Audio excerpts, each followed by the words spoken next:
Orin Dáfídì Kejilelogota. Nínú Ọlọ́run nìkan ni ọkàn mi ti rí ìsinmi, ìgbàlà mi ti ọ̀dọ̀ rẹ̀ wá. Òun nìkan ni àpáta mi àti ìgbàlà mi. Òun ni aabo mi, a kì yóò ṣí mi ní ipò padà. Ẹ̀yin ó ti máa kọlu ènìyàn kan pẹ́ tó, gbogbo yín ni ó fẹ́ pa á, bí ògiri tí ó fẹ́ yẹ̀, àti bí ọgbà tí ń wó lọ. Kìkì èrò wọn ni láti bì í ṣubú kúrò nínú ọlá rẹ̀. Inú wọn dùn sí irọ́, wọ́n ń fi ẹnu wọn súre, ṣùgbọ́n wọ́n ń gégùn nínú ọkàn wọn. Sélà. Nínú Ọlọ́run nìkan ni ìsinmi wà, ìwọ Ọlọ́run mi.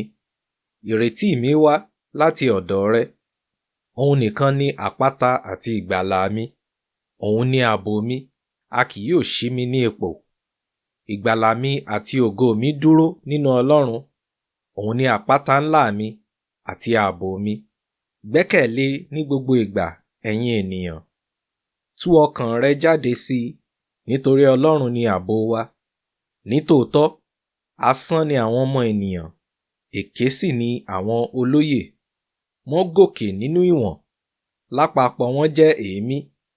Má ṣe gbẹ́kẹ̀lé ìnilára tàbí gbéraga nínú olè jíjà. Nítòótọ́, bí ọrọ̀ rẹ ń pọ̀ sí i, má ṣe gbẹ́kẹ̀ rẹ lé wọn.